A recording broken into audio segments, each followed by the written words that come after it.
My son James had called me 3 weeks earlier, his voice smoother than it had been in months. "Dad, let's do dinner together, just us. I want to make things right." The words had slipped into my ear like honey, and against my better judgment, I believed him. After all, he was my boy, my blood. The night came, crisp November air biting my cheeks as I walked up to the house, my hands clutching a bottle of the Cabernet James used to sneak from my cabinet when he was 19. I smiled at the memory, hoping, foolishly, that maybe this night would be about healing, about family, but when the door opened, I didn't see turkey, laughter, or second chances. I saw lawyers. 3 of them, stiff in their grey suits, their briefcases resting like loaded weapons on the table where I thought we'd share a meal. James stood at the head of the table, Julie beside him, her eyes glittering with the kind of satisfaction I'd seen only once before on the face of a man who'd won a bet he never should have placed. "Dad," James said, gesturing to a chair at the end of the table. "Sit. We have some business to discuss." Business. My heart dropped, the warmth draining from my chest, replaced by an icy current of dread. The lawyers began pulling out papers, sliding them toward me with well-practiced precision. I caught the words in bold at the top of the first page, transfer of ownership, and the truth hit me harder than any fist could. They wanted my company, my life's work. The logistics firm I'd built with blistered hands, sleepless nights, and the kind of grit you don't learn in classrooms. James leaned forward, his elbows on the table like a general about to declare war. "Dad, it's time you stepped aside. The company needs a new direction." My direction. His voice was sharp, calculated, but underneath it I heard the boy he used to be, the boy who used to watch me load trucks at 5 a.m., swearing he'd make me proud. That boy was gone, replaced by a man who saw me not as a father, but as an obstacle. Julie smirked, pushing the pen toward me. The lawyers exchanged glances, their smug smiles thinly veiled, like they'd already won. For a moment my chest tightened, the betrayal pressing down on me until I thought I'd crack. My son, my only son, and then something inside me shifted. I leaned back, letting the silence hang heavy in the air. My fingers brushed the papers, but instead of fear I felt something else, relief. A strange, liberating clarity. I looked James in the eye, the corners of my lips tugging into a smile that wasn't kind. "Wasn't soft, guys," I said, my voice steady, almost amused. "You're too late." The lawyers froze, pens hovering mid-air. James blinked, confusion flickering across his face. I savored it. Because what they didn't know, what they couldn't know, was that I had already moved every asset, every account, every last piece of that company out of their reach. The trap they'd set for me was empty. I watched as their confidence faltered, their victory unraveling before their eyes.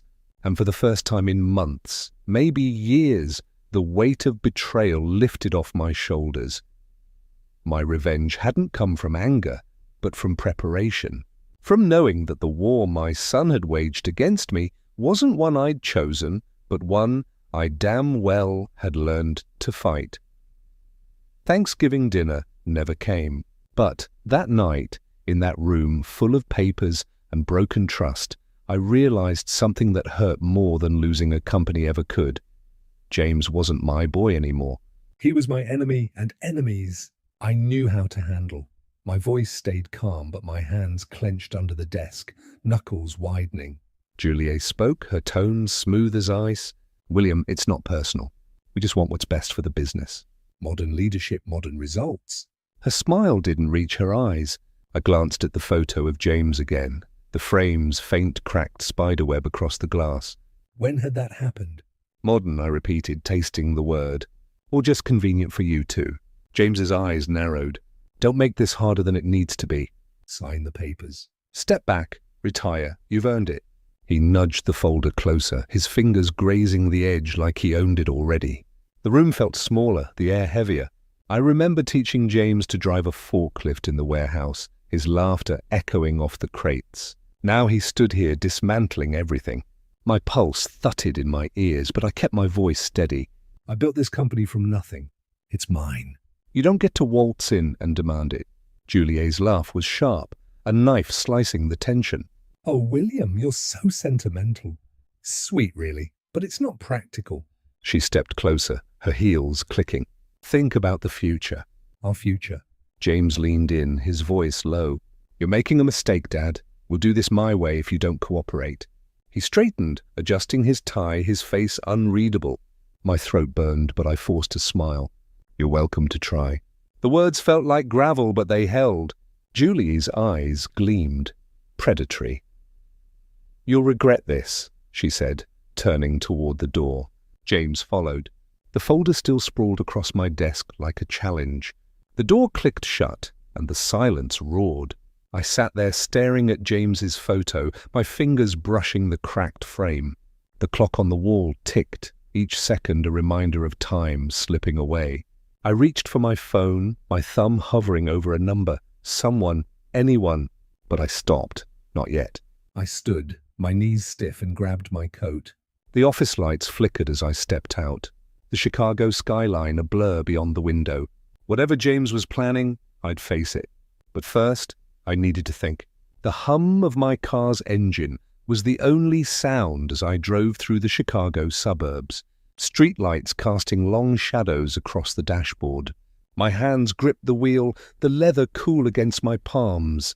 James's words echoed in my head, my way, and I couldn't shake the image of his 8-year-old self wobbling on a bike I'd steadied for him. Where had that boy gone? The city blurred past, and I let the ache settle, heavy as the autumn air. In their house across town, James and Julie were already moving. Their living room gleamed with excess crystal chandelier, marble floors, no warmth. James stood by the bar cart pouring whiskey, his phone pressed to his ear. Yeah, tell them William's slipping, he said, his voice clipped. Too old, too slow. We need change. He hung up, smirking, and turned to Julie, who sat on a velvet sofa, scrolling through her phone. He didn't budge, James said, swirling his glass. Thinks he's untouchable. Julie didn't look up. He's stubborn, not invincible. We'll make him see reason. Her fingers paused, then tapped out a text. I'm meeting Claire tomorrow. She'll spread the word. William's losing his edge. Her lips curved cold and calculated. James snorted. Good. Let's see how long he lasts when his precious reputation cracks. Back in the city, I sat in a corner booth at the Beanery, a cafe where the smell of roasted coffee mixed with the rustle of turning pages. Tom, an old friend and supplier, slid into the seat across from me, his brow furrowed. The afternoon sun slanted through the window, catching the steam rising from my untouched latte. William, what's going on? Tom asked, leaning forward. Oh, I'm hearing things. People saying you're slipping, that the company's in trouble. I froze the cup halfway to my lips. Who's saying that? My voice was steady, but my pulse wasn't. Tom shrugged uneasy. It's just chatter. Clients, competitors. You know how it spreads? He hesitated, then added, Is it true you stepping down? I set the cup down, the ceramic clinking too loudly. No, I said, meeting his eyes. Let them talk. But the words felt hollow. James's threat, Julie's smile. They were already working, poisoning the ground I'd spent decades tending. That night I pulled into my driveway, the house dark, except for a porch light flickering like a heartbeat. Inside I dropped my keys on the counter and checked the mail, my fingers sifting through bills and junk. Then I saw it, a crisp envelope, the kind that screamed trouble. The return address, a law firm. My stomach twisted as I tore it open, the paper cool and sharp. A single line stood out. Notice of intent. I sank into a chair, the letter trembling in my hands. Outside, leaves fell spiraling in the wind, each one a whisper of what was coming. James and Julie weren't bluffing. They'd started a war, and this was their opening shot. I folded the letter, my jaw tight, and stared out the window. They thought they had me cornered. They were wrong. Rain streaked the windows of my office, blurring the Chicago skyline into a grey smear. I sat at my desk, the letter from James's lawyer open in front of me. Words like incompetence and mismanagement burned into my eyes, each one a betrayal sharper than the last. My fingers traced the edge of the paper, the weight of it grounding me as my mind spun. James, my own son, was suing me to take the company. I told him to tie his shoes, to dream big, and now this. The phone rang, a client's name flashing on the screen. I answered, forcing my voice to stay even. Hey, Mike, what's up? But his tone was all wrong, distant, clipped. By the time I hung up, my hands were shaking. Another contract gone. The third this week. I leaned back, the chair creaking, and stared at the family photo on my desk. James's smile mocked me. I needed air answers. I drove to the Steer House, a restaurant where the clink of glasses and smell of grilled meat usually steadied me. Mike was there, waiting at a high-top table, his tie loosened. I slid into the seat, hoping for clarity. William, he said, not meeting my eyes. We're moving our account. Nothing personal, just business? His fork scraped his plate. The sound grading. After 10 years. My voice cracked, betraying me. Mike, what's going on? He shrugged, his gaze fixed on his steak. Times change. We need someone hungrier. The word stung, and I knew who'd planted it. Back at the office, I paced the rain louder now, like a drum beat. I couldn't lose everything. Not like this. On impulse, I grabbed the letter and drove to a modest brick building downtown, the address of a lawyer I'd never met. The sign read, Marshall and Associates. I pushed through the door, the smell of old books and lemon polish hitting me. Ellen Marshall stood behind a cluttered desk, her grey hair pulled back, her eyes sharp but kind. Mr. Crow, she said, extending a hand. I've read the notice. Your son's playing dirty. I sank into a chair, the weight of the day pressing down. I don't want a war, I said, my voice low, but I can't let him take it. Ellen leaned forward, her pen tapping the desk. He's counting on you folding. We won't let that happen. Her confidence was a lifeline, but doubt nodded at me. Could I fight my own son? Across town, James and Julie clinkered champagne flutes in their sterile dining room. He's crumbling, James said, grinning. A few more pushes and it's ours. Julie sipped her drink, her eyes narrowing. Don't underestimate him. He's not as weak as you think. That night back in my office, I ran the numbers. The losses were piling up. Clients' revenue time. My fingers brushed an old photo of the company's first truck, parked outside a warehouse I'd rented with my last dime. I'd built this from nothing. I wasn't done yet. I stood, the photo in my hand, and whispered to the empty room, "This isn't over." Outside, the rain slowed, and I felt a spark ignite. James thought he'd won the first round. He had no idea what was coming.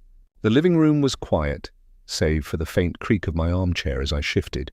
A photo album lay open on my lap, its leather cover worn from years of handling.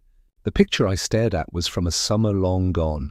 James, maybe 6, his cheeks smeared with watermelon juice, laughing as he chased a firefly across a picnic blanket. I could still hear his giggle high and free, the kind that made my chest ache with pride. Now that ache was something else entirely. I traced the edge of the photo, the paper cool under my fingertip, and let the memories pull me under. I'd started the company with nothing but a beat-up truck and a stubborn streak. Nights spent mapping routes on a kitchen table, James asleep in the next room. I paid for his college, his first car, his dreams, all from the sweat of this business. I'd given him his first job here, watching his eyes light up as he learned the ropes. "I want to be like you, Dad," he'd said once, his voice so earnest it hurt. I'd believed him. The album felt heavier now. I flipped the page, landing on a shot of us at the company's 10th anniversary. James in a too-big suit grinning beside me. When had he stopped looking at me like that? I shut the album, the snap echoing in the empty house, and stood. My knees protested, but I needed air. Outside the park was a patchwork of fallen leaves, their rustle underfoot blending with the distant laughter of kids. I walked the gravel path, hands in my coat pockets, the October chill biting my knuckles. A family passed, a dad hoisting his daughter onto his shoulders, her squeals piercing the dusk. I looked away, the memory of James on my own shoulders too sharp. Had I missed something? Some moment when he turned. My phone buzzed, jarring me. It was Pete, a warehouse manager who'd been with me for decades. "Boss," he said, his voice low. "There's talk. James is calling around saying you're stepping down. Some folks are nervous." I stopped. My breath catching. "He's wrong, Pete," I said, my voice steadier than I felt. You know that, right? Damn right I do, he said. Just thought you should know. He hung up, and I stood there, the wind tugging at my scarf. James wasn't just coming for the company. He was trying to break it from the inside. Back home, I sank into the armchair again, the album forgotten. Instead, I pulled a file from a drawer, an old binder stuffed with company records, contracts, dreams inked on paper. I flipped through, my eyes catching on the first lease I'd signed, the one that had nearly bankrupted me. I'd fought then I could fight now. The papers rustled as I set them on the coffee table, their edges curling like secrets. My gaze drifted to my phone, the screen dark but tempting. I wanted to call someone, Ellen maybe, or Pete again. But what would I say? That my son was tearing me apart. I picked up the phone, my thumb hovering, and whispered to the empty room. Time to remind them who I am. The words felt like a promise, fragile but real. The phone was heavy in my hand, its screen glowing in the dim living room. I'd been staring at Ellen's number for too long, my thumb frozen. Last night's resolve, those whispered words about reminding them who I was, felt distant in the morning light. But James's betrayal wasn't waiting, and neither could I. I hit call. William? Ellen answered, her voice crisp. Ready to fight? I exhaled, the knot in my chest loosening. I'm ready to talk. Can we meet? An hour later, I was in my car, the Chicago skyline looming through a haze of clouds. The drive to Ellen's office was a blur, my mind churning. Could I really take on my own son? The man I'd raised, loved, trusted. But the image of that lawsuit, those cold words, incompetence, burned away the doubt. I parked and stepped into the chill, my coat flapping as I crossed the street. Ellen's office was a haven of order, books stacked neatly, a faint coffee scent lingering.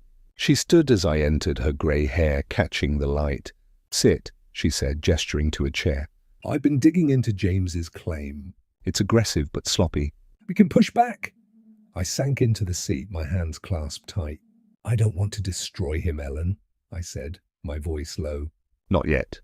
Her eyes softened, but her tone stayed firm. He's betting you'll go soft. We'll prove he's wrong. She slid a file across the desk, her pen tapping. Start with the board. Rally your people. James is spreading doubt. We'll spread truth. We walked to a nearby cafeteria, its windows fogged from the heat inside.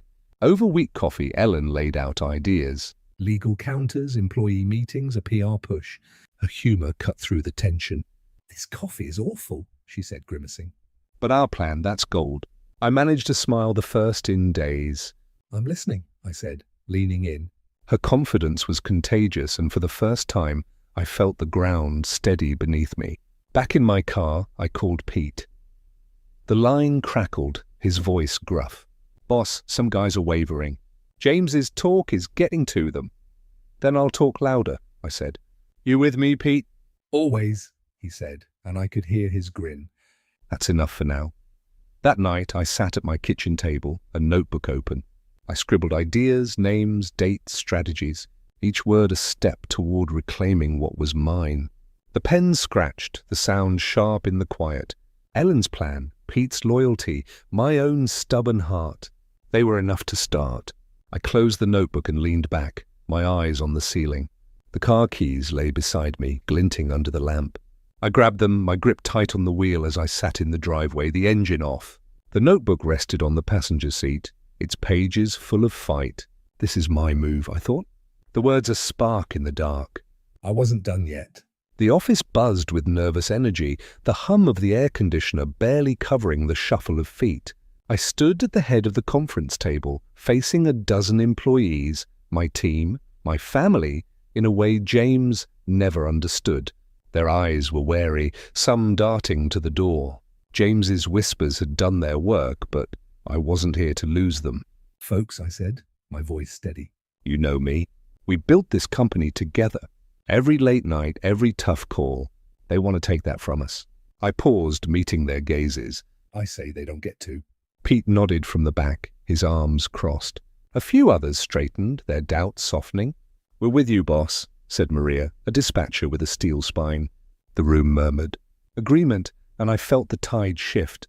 That afternoon, I drove to the warehouse on Chicago's outskirts. the rain drumming on my windshield. The lot was a maze of crates and forklifts, the air thick with dust and oil. I'd heard rumors James had swayed a key client, Carter Logistics, to jump ship.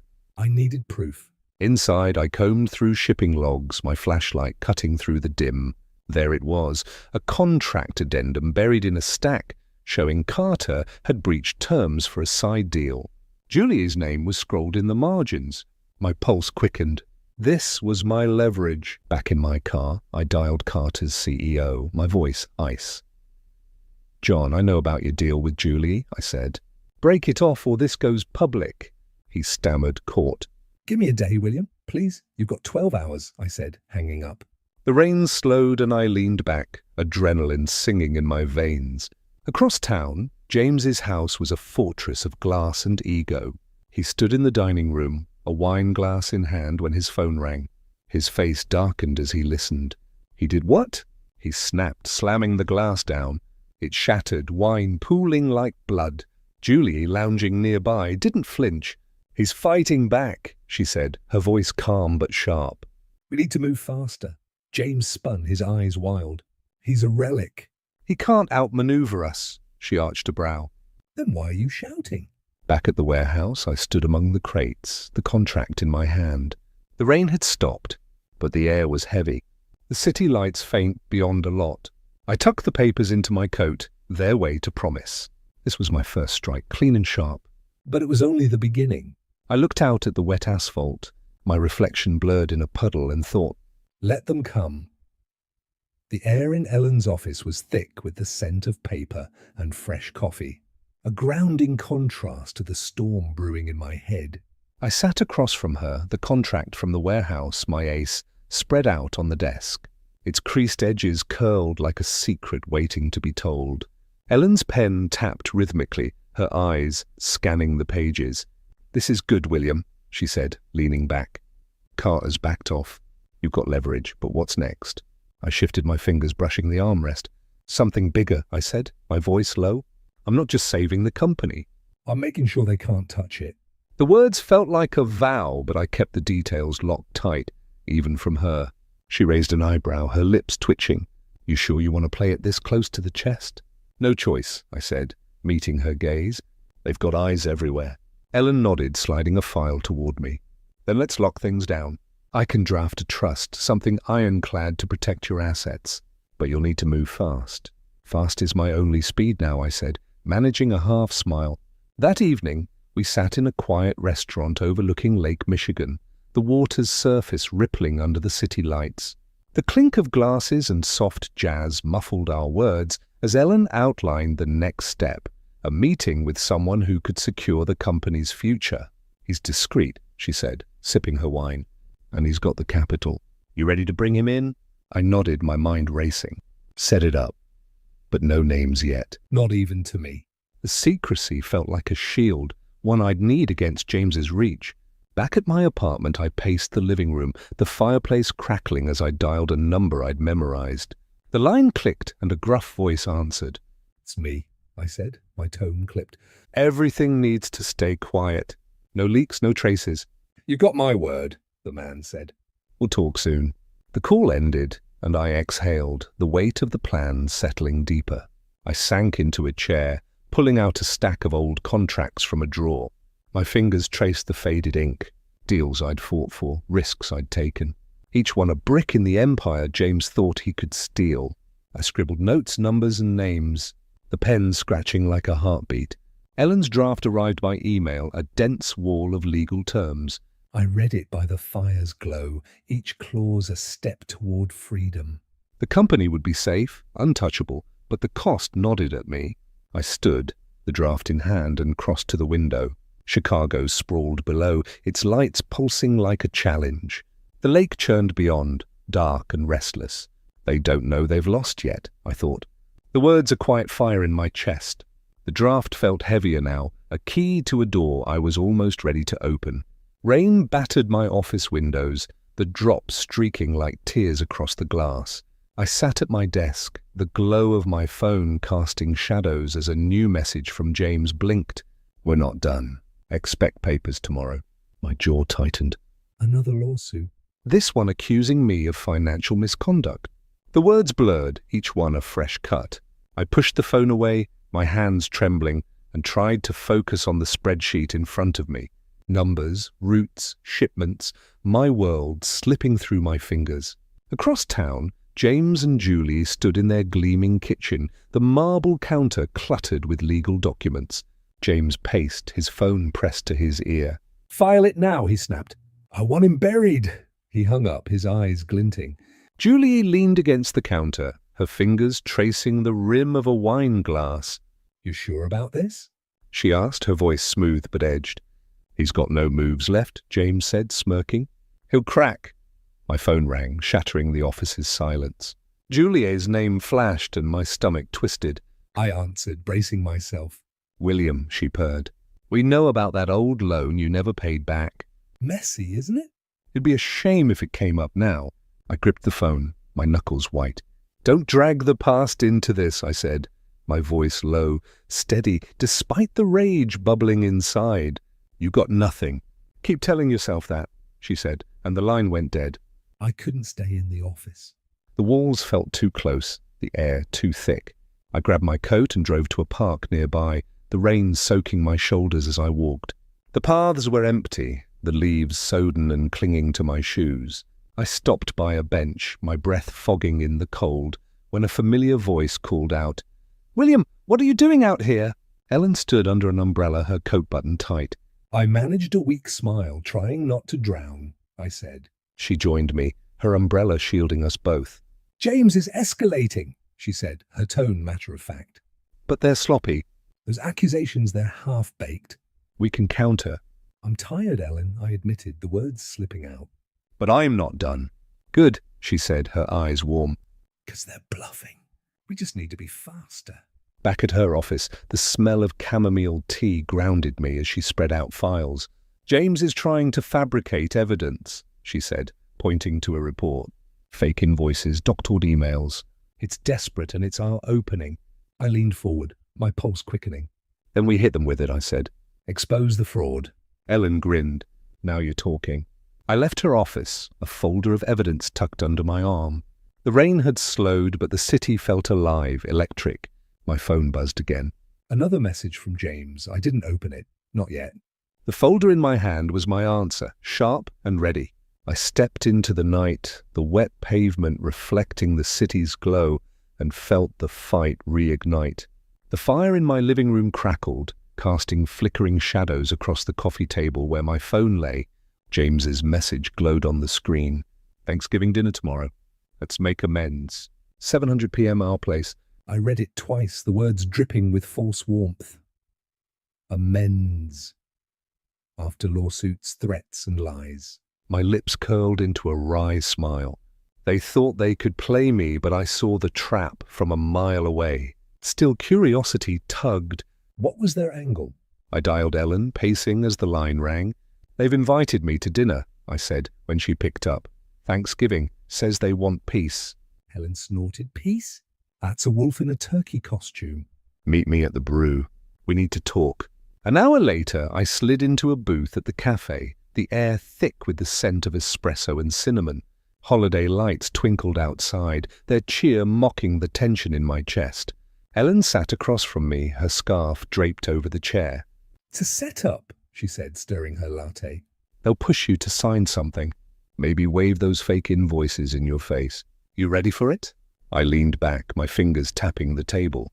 Let them think they're winning, I said. I've got my own plans. Her eyes narrowed, but she grinned. You're scary when you're smug. You know that. Learn from the best, I shot back, and we both laughed, the sound easing the weight for a moment. Across town, James and Julie stood in their dining room, the table set with crystal and silver, a stage for their charade. James adjusted a napkin, his movements sharp. He'll sign, he said, his voice brimming with certainty. One push and he's done. Julie, arranging a centerpiece, tilted her head. Don't rush it, she said, her tone cool. He's stubborn. We need him off balance first. James smirked. Oh, he will be. Back at my office, I sat at my desk, the city's glow filtering through the blinds. I opened a file, final details of the deal I'd been weaving for weeks. Numbers, clauses, signatures, all aligned to lock the company out of James's reach. My pen hovered over the page, the ink, a quiet triumph. I'd sell it, yes, but on my terms, to someone who'd keep its heart intact. The details were set. The meeting tomorrow morning. James didn't know it, but his game was already over. I texted him back, my fingers steady. I'll be there. Looking forward to it. The words were a mask hiding the fire beneath. I stood stretching and glanced at the old photo of James on my desk, its cracked frame, a reminder of what I'd lost and what I'd protect. That night, I stood before the mirror in my bedroom, adjusting my tie. The silk slid through my fingers, smooth and sure. Tomorrow was their stage, but I'd be the one directing. I met my own eyes in the glass, the lines on my face mapping every battle I'd won. They'll find out soon enough, I thought. The words a spark in the quiet. The tie tightened and I turned away, ready for the fight. The car's engine hummed softly as I idled outside James and Julie's house, the Chicago suburbs draped in a thin frost. My phone buzzed. Ellen's message. Stick to the plan. You've got this. I exhaled, the air clouding in the cold, and tucked the phone away. My tie felt snug, a quiet reminder of the armor I'd donned. I was ready, not just for their game, but to end it. The sale was done, the company safe in hands I trusted. James didn't know it yet, but his empire of lies was about to crumble. I stepped out, the gravel crunching under my shoes, and approached the house. Its windows glowed, a facade of warmth masking the chill within. The door swung open and James greeted me, his smile too wide, too polished. "Dad," he said, clapping my shoulder. "Glad you made it." "Happy Thanksgiving." Julie stood behind him, her dress shimmering like ice, her eyes sharp. "William," she purred, "come in. We've got a feast." I nodded, my own smile a careful mask, and followed them inside. The dining room was a stage, crystal glasses glinting, candles flickering, the scent of roasted turkey heavy in the air. We sat, the small talk brittle, each word a step toward their trap. James raised a glass. "To family," he said, his voice syrupy, "and moving forward together." I clinked my glass, my eyes locked on his to moving forward. I echoed, the words laced with irony they didn't catch. Halfway through the meal, the door opened again. 2 men in suits entered, their briefcases snapping open like jaws. "Mr. Crow," one said, sliding a thick folder across the table. "These documents transfer the company to James. Sign and we'll keep this civil." Julie leaned forward, her smile tight. "It's time, William, for everyone's sake." I picked up the folder, its weight familiar, like the contracts I'd signed decades ago to build this life. I flipped a page, then another, my fingers slow, deliberate. James watched, his fork hovering, his confidence a thin veneer. I looked up, meeting their eyes, and a laugh broke free. Low, sharp, unstoppable. "What's so funny?" James snapped, his voice cracking. I closed the folder, tossing it back across the table. "Guys, you're too late," I said, my voice steady, cutting. "I sold the company this morning." "Those papers, they're worthless." The room froze. Julie's glass trembled in her hand, wine slushing. James's face drained, his jaw slack. "You're lying," he hissed, standing so fast his chair scraped the floor. "Check the news tomorrow," I said, rising. "It's done. The company's safe and you get nothing." The lawyers fumbled, their papers scattering like leaves. Julie's eyes burned, but she said nothing, her silence louder than any scream. I turned for the door, my heart pounding but light, the weight of betrayal lifting with each step. The cold air hit me as I stepped outside, the stars sharp above. I reached for my phone to call Ellen, my thumb hovering, when I heard footsteps behind me. James's shadow loomed in the porch light, his breath ragged. I paused, the phone still in my hand, and waited. The parking lot was a pool of shadows, the frost glinted under the streetlights. James's footsteps crunched behind me, his voice raw. "You can't do this," he shouted, grabbing my arm. "That company was mine. You owed me." I turned slow, my eyes steady on his. His face was twisted. The boy I'd raised, gone. replaced by this stranger choking on greed. "You lost at the moment you betrayed me," I said, my voice cold, each word a blade. "You don't get to rewrite that." He staggered back, his hands balled into fists. "I'll fight this," he spat. "You'll regret it." I shook my head, almost pitying him. "Good luck," I said, and walked to my car. The door slammed shut, the sound final, like a gate closing. Inside their house, chaos reigned. Julie stood amid the wreckage of the dinner, plates shoved aside, a wine glass shattered against the wall. Its shards glinted like broken promises. "You said he was weak," she hissed, her voice venomous, her eyes on James as he paced. "You push for the lawyers." He shot back, his finger jabbed into the air. "This is your fault." She laughed, bitter and sharp. "My fault." "You're the one who thought you could bully him." The room crackled with their rage, their plans crumbling like ash. My phone rang as I drove, James's name flashing. I let it go to voicemail, then another, his voice crackling through. "Dad, please let's talk." "I'm sorry." Julie's call followed, her tone softer, calculated. "William, we got carried away. Can we start over?" I didn't answer. Their words were empty, too late. I pulled into the lot near Ellen's office. The city quiet under a fresh dusting of snow. Her office was warm, the smell of tea welcoming as I sank into a chair. "Well?" she asked, her eyes twinkling. "How'd it go?" "And told Em the company's gone," I said. A grin tugged gin at my lips. "They didn't take it well." She laughed loud and free. "You crushed them, so you're proud of yourself." I leaned back, the tension easing. "Not proud," I said. "But I'm free." Ellen slid a mug of tea across the desk, her smile soft. "You earned it, William." "Every bit." I sipped the tea, its warmth spreading through me. My phone buzzed again. James, then Julie. I powered it off, the screen going dark, a door shut tight. The fight was over, and I'd won. But the victory was heavy, laced with the ghost of what might have been. I stepped out of Ellen's office, the mug still in my hand, the city sparkling under a blanket of snow. The air was sharp, clean, and I let it fill my lungs. I thought of tomorrow, of what came next, the future wide and uncharted. The snow crunched under my boots, each step a promise I wasn't sure I'd keep. The park was a winter painting, snow dusting, the paths, holiday lights twinkling through the bare branches. Ellen walked beside me, her scarf bundled tight, her breath clouding. In the morning, chill. We'd left her office behind, the weight of last night's victory still settling. "So," she said, her voice light. "You pulled off the impossible." "Sold the company, outsmarted the Vipers." "What's next?" I shoved my hands deeper into my coat pockets, the snow crunching underfoot. "Something new," I said, my eyes on the horizon. "Something mine." The words felt fragile, like the first buds after a long freeze. James's face flickered in my mind, his laugh as a boy, his rage last night. I let it pass, the ache dull but present. We wandered into a cafe, its windows fogged, the air rich with hot chocolate and cinnamon. We grabbed a corner table, the wood warm under my fingers. Ellen leaned forward, her eyes bright. "You could start small," she said. "A consultancy, maybe, or something wild like a vineyard. I back you." I chuckled, the sound eased, the knot in my chest. "You've done enough, Ellen, more than enough."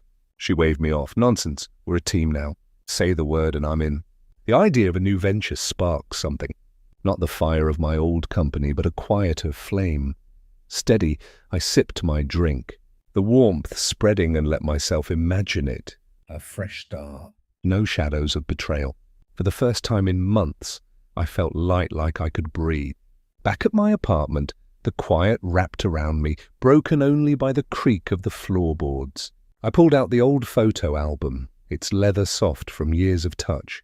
James's face stared up, frozen at 10, his grin wide as he held a model truck I'd given him. I lingered, the memories sharp, his small hand in mine, his dreams I'd carried. But I closed the album, sliding it into a drawer. That chapter was done. I sat at my desk, a blank page before me. I started writing, the words pouring out, a letter to James I'd never send. "I loved you," I wrote, "but you chose your path. I hope you find peace, but it won't be with me." The pen trembled, but I kept going. Each word a release, a door closing, soft but firm. Later I stepped onto the balcony, a mug of coffee in hand. The city stretched below, dusted with snow, its lights a promise of tomorrows. I thought of the company's safe now, its legacy intact. I thought of Ellen, her laugh, her strength. I thought of me 62 and started over. A smile tugged at my lips, small but real. This is just the beginning, I thought. The words warm against the cold. The coffee steamed, and I leaned into the dawn, ready for whatever came next. If you like this story, please like this video, subscribe to the channel, and share your impressions of this story in the comments. To listen to the next story, click on the box on the left. Thank you for watching.